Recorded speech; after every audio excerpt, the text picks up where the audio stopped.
I know why so many people go missing from national parks. I don't know why I went to Mount Rainier. I mean, I know what I went to Mount Rainier for, but to this day, I don't really know why I felt so compelled to go. I've always been obviously curious. I know that's probably the best way to describe it. I get these fascinations for things out of seemingly nowhere, and once that fascination lodges itself in my head, it quickly starts to take over every walking aspect of my life, it would seem. Thinking about it turns into reading about it turns into researching it as thoroughly as possible. Research leads to investigation, and the rabbit hole of my obsessions just goes, and then as suddenly as this obsession starts, it's gone. Complete and total disinterest, just like that. Ever since I was a kid, it's been this way. I kind of compare it to an itch, and ultimately the only way to really stop an itch is to scratch it, right?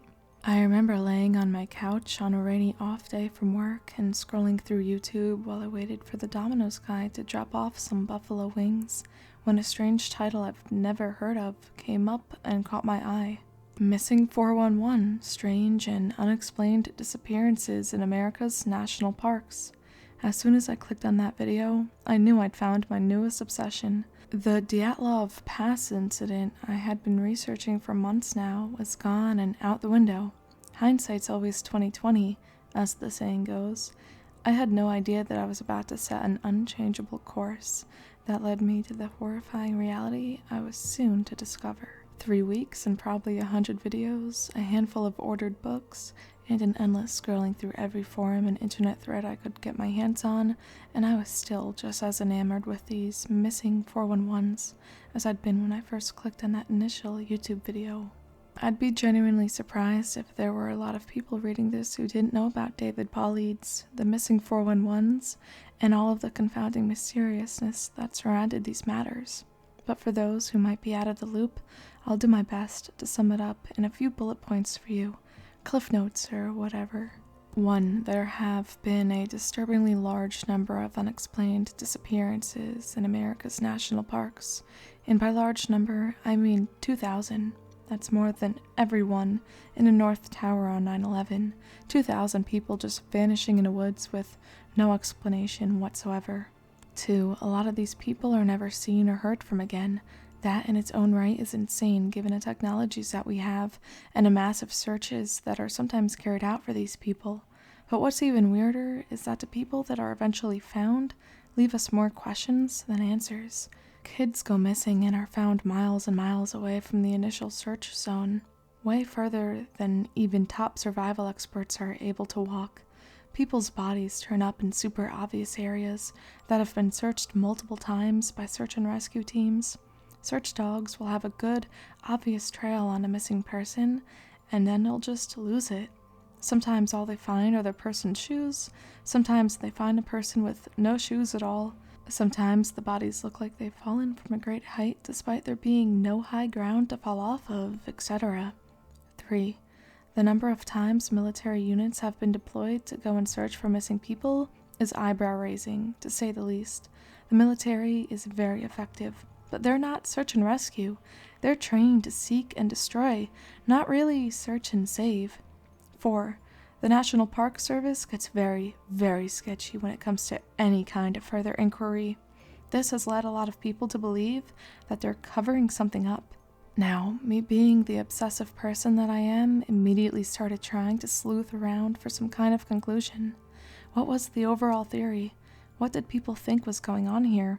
I guess because the speculation can go on forever, the theories go on forever too.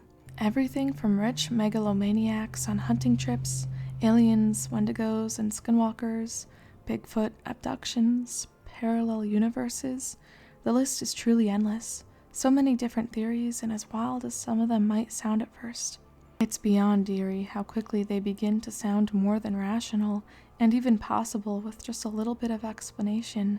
But as I poured through the seemingly endless accounts and rumors, there was one theory that hit a stronger chord with me than the rest: feral people. In a nutshell, the theory is that during the Great Depression, maybe even earlier, People took off with their families deep into these wilderness regions to live off the land and get away from the crippling poverty of the cities and towns during that time.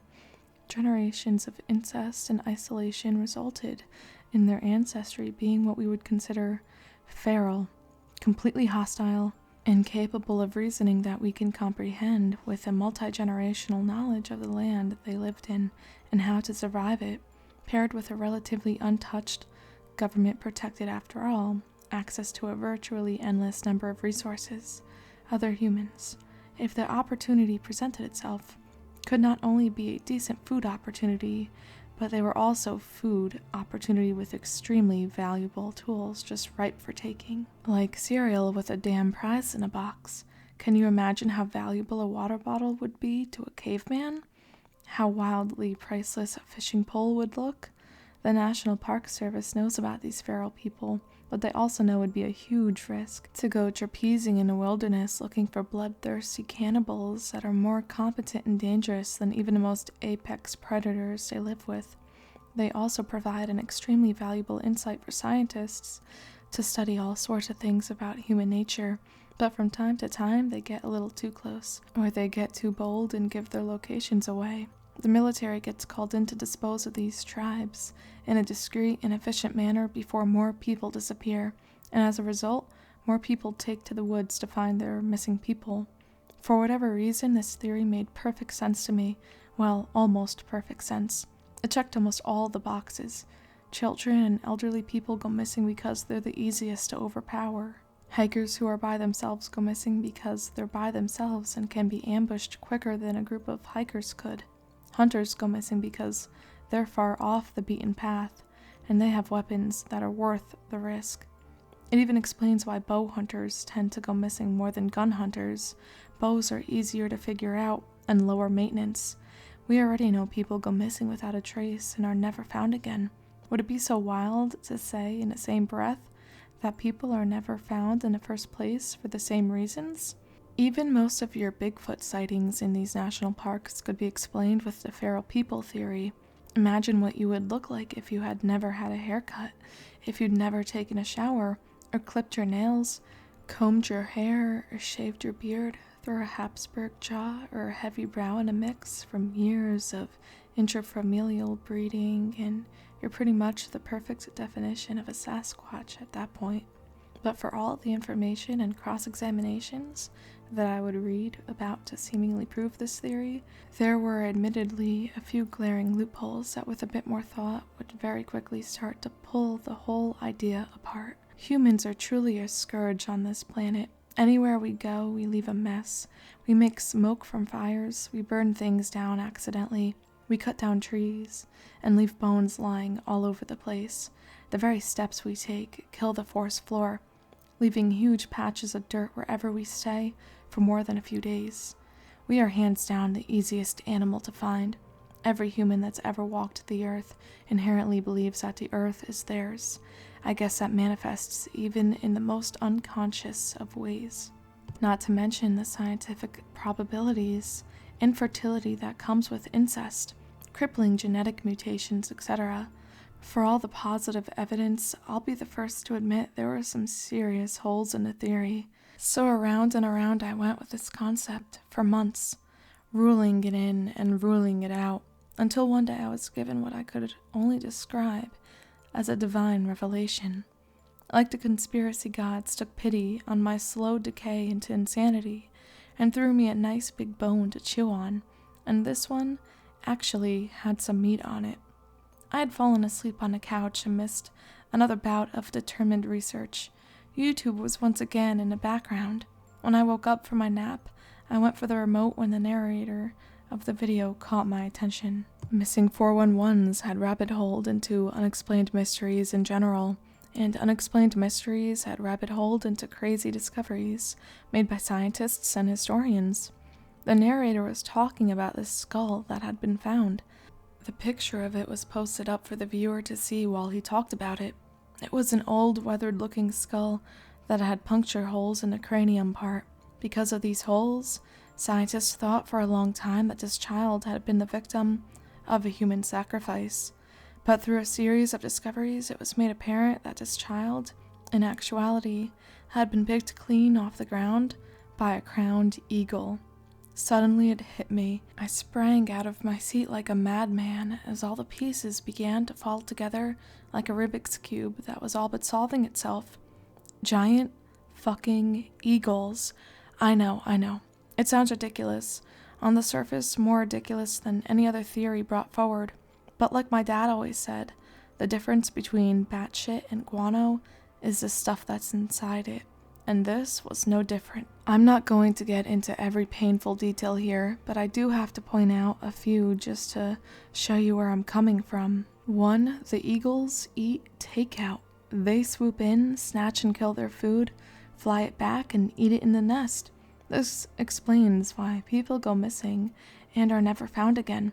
They're being looked for somewhere on the forest floor, when they've actually been carried up a mountain and dropped in a nest somewhere. This also explains why the people who are found are way further out than they by all rights should be, and why so many seem to have fallen from a great height. The eagle takes someone who's a little too heavy, takes someone who doesn't dive right away and squirms a bit too much, gets spooked or startled, and needs to fly faster, and they drop their meal. 2. Eagles are ambush predators. They hang out on a perch, and as soon as they see a tasty snack, they swoop in to pin it down, kill it, then swoop back with their newly acquired meal to wherever it is they nest at. This explains why so many lone hikers go missing off of the trail. Just like a hunter would babysit a game trail for deer, an eagle babysits a footpath for humans. And speaking of deer, 3. An eagle large enough to swoop up with a human would more than likely have a reliable food source of deer. And there are a crap ton of deer. In Yellowstone alone, there are over 2,000 mule deer running around, and that's just mule deer. And this is the very reason why hunters go missing. If you're out hunting a deer, then chances are you're wearing scents and making deer calls. In other words, you are actively trying to convince deer that you are in fact also a deer, but the same artificial smells and bleats that would attract a nice, big 10-point would just as easily be a free food sign for a large bird of prey. 4. This also explains why so many times only aspects of the missing person have been found. Shoes, backpacks, cameras, hiking sticks, bows, etc. Eagles are smart creatures. They probably learned pretty quickly that there's a lot of stuff on these humans that aren't edible.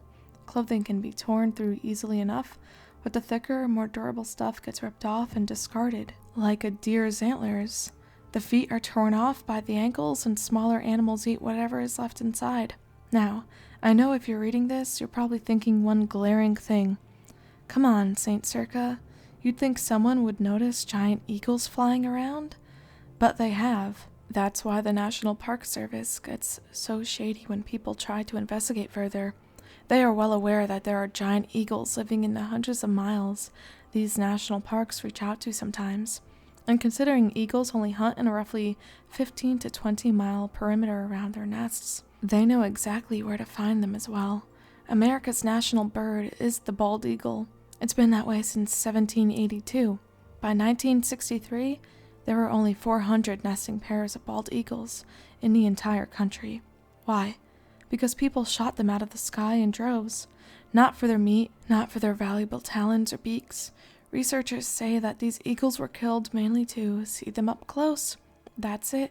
Do you think for half a second there wouldn't be 1,000 hillbillies with birdshot scouring the entire countryside the second that it was discovered that there were giant eagles flying around? My best guess is that the National Park Service works in tandem with wildlife conservationist groups to keep these endangered animals as secret as possible. But you can't just let giant man-eating eagles fuck each other willy-nilly and fly around eating whatever they want whenever they feel like it. No one's going to go spend money to hang out at a national park that they could be killed and eaten at. That'd be horrible for business. In comes the military. You see, it's not just the military that's sent out to find these missing people. It's one particularly small but highly effective section of the military, and that section is the Green Berets. Green Berets have a large set of skills, but two of their main purposes are special reconnaissance and unconventional warfare. and almost all of their operations fall under the category of classified. In layman's terms, they specialize in finding things and reporting information on it, and killing things in very unique and creative ways. And then, of course, they're not allowed to talk about any of it. Total secrecy. You think these guys get called out because Tiny Tim got turned around in the woods? Bullshit. The government can't even send a real hazmat team to Palestine, Ohio, when a chemical fire radiates the entire town.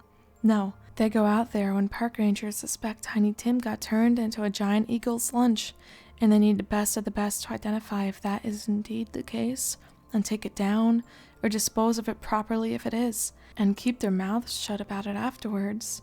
They get sent out when scientists speculate that the giant eagle population has grown too high and is risking compromise. The Green Berets go out and depopulate a bit, keep the population under control, and keep their mouths shut about it afterwards. They get sent out when one dies so they can collect the body for research. I was absolutely sure of it, but even after this certainly cemented itself into everything else I knew to be true, a dangerous itch began to invade the back of my mind. You can't just know that a house is haunted. You have to actually see the ghost, don't you? I fought it for longer than I thought possible, but within 7 months of watching the first video, I found myself driving to Mount Rainier. I had to complete the experiment. I had to be sure that I was sure. I had to be right. How's that song go, the old 80s one? Blinded with science. Took forever to plan the trip. I'd already been spending weeks studying things about eagles, but now I had to reorient and study how to spot eagles, when they hunted, how to watch them without spooking them, etc. But after 4 deep diving months, I had my plan, and everything I needed to carry it out. I chose Mount Rainier for 2 reasons. The first being that it was close. The second being that there have been an unusual number of disappearances, not only on the mountain itself, but in the entirety of the national park that surrounded it, even by national park standards. In the small hours of the morning, as the sun was just beginning to rise, I took off down a trail and began looking for the perfect spot to set up my blind. See, normal eagles hang out in big trees or on the sides of cliffs, but my hypothesis was that a giant eagle would probably be hanging out in the crevices against cliffs. When something it could eat walked into its radar, it would swoop out and ambush it. About 4 hours into my trip, I found a spot I thought would be ideal. A small hilltop with trees, but not too many trees. At the bottom of the hill to my left, a large cliff wall could be seen. To the right was relatively flat land, with enough space in between for a large bird to fly through unhindered. And so, I waited, and waited, and waited. For 3 days I sat in that fucking blind, watching the deer, eating cold food and trying my hardest not to doze off. At the beginning of day 4, however, it would all change. I was just considering leaving. When you're alone in a ramshackle tent, it doesn't take long for your mind to convince you of what an idiot you are. Giant eagles? Come on, man. Look at all the time you've wasted. Why can't you get hooked on something productive? As a big 10-point stepped out of the brush into the area just in front of me, I watched it with a sort of boredom. Deer are cool the first time you see one, but this had to have been the 100th deer in 3 days that I'd seen. And at the end of the day, they're just horses with antlers. They mosey, they eat, they poop, and they leave. I guess in my boredom I didn't really notice how quiet the forest had gotten. The deer did, though. It stopped mid-bite and perked its head up, locked rigidly into place, with a big mess of grass hanging out of its mouth. And that's when it happened. It was so fast my mind hardly had time to process it. One moment the deer was standing there, and the next it was pinned to the ground. I sat there wide-eyed and in shock from the hidden barrier of my blind. Standing over this thing was the largest animal I had ever seen. Its huge wingspan seemed to stretch endlessly. It had to have been 40 feet from end to end. The forest floor was shaded almost completely, as its outstretched wings blotted the sun from the sky. Even without the wings, it was almost too large to comprehend, at least 8 feet off the ground, on its 2 taloned legs. Its dinosaur-like eyes gazing emptily into its prey like huge orbs of golden fire. The poor animal let out one bleated scream before the eagle's large beak tore into its neck, sending streams of blood and tissue across the forest floor like something out of a slasher movie. I could hear bones crunching violently even from the distance I was at. Suddenly I realized I had to take a photo. No one would believe it if I didn't show them firsthand. Even then, they'd have probably thought it was just a hoax. Green screens and CGI, Photoshop, all that stuff. I raised the lens of my camera towards the creature with shaking hands, and I snapped a shot. Huge, huge mistake. As soon as the camera made that stupid little fluttering sound, the eagle's head snapped instantly in my direction. Its lifeless eyes staring with pure instinct straight through the camouflage of my structure. It saw me. Before I could react, there was a sharp blast of wind. In less than a moment, the entire blind was ripped off of its stakes and thrown into the woods around me. As I recovered and looked around, panic-stricken, I could see the horrible thing tearing into the remnants of the plastic structure, some 15 or 20 feet in front of me, trying to find me inside of it. With everything I could muster, I took off in the direction of my car. I've never ran so fast in my life. It took a long time to get back to my car, and a few times I stopped to try and catch my breath or dry heave. I was all but sure it would result in me being another missing 411 on Mount Rainier. After what felt like days of almost endless running, I made it back to the car, exhausted and frightened for my life. As I sat in the driver's seat hyperventilating from exhaustion and weeping from fear, I couldn't wrap my mind around what I just witnessed, or how I was still here to think about it. The only thing I could think about was getting the hell as far away from Mount Rainier as possible. As I made the long drive home, and my thoughts began to somewhat return to me, I concluded that the eagle must have gotten itself trapped in a blind just long enough for me to get away. It was either that, or the deer it had killed had way more meat than I thought, and it was already dead. I guess it'd be pointless to chase a smaller prey. Eagles are wicked smart, after all. I tried to contact several authorities afterwards, but surprise, surprise, no one believed it. You know, sir, eagles are a lot bigger than people initially think they are. Are you sure you weren't using any illegal substances? Okay, well, we'll send someone out to look at it and tell you what we find. We'll let you know if we find anything. We'll let you know. That camera is still out there in the woods, with the rest of my stuff. I don't know if I'll ever be brave enough to try and go back for it. Maybe someone will find it, and the truth will be that much harder to dismiss. For now, I only have you guys to tell. The National Park Service is hiding something big in the mountains and forests of the United States, and if you ever go hiking in one of these remote places, make sure you are never alone.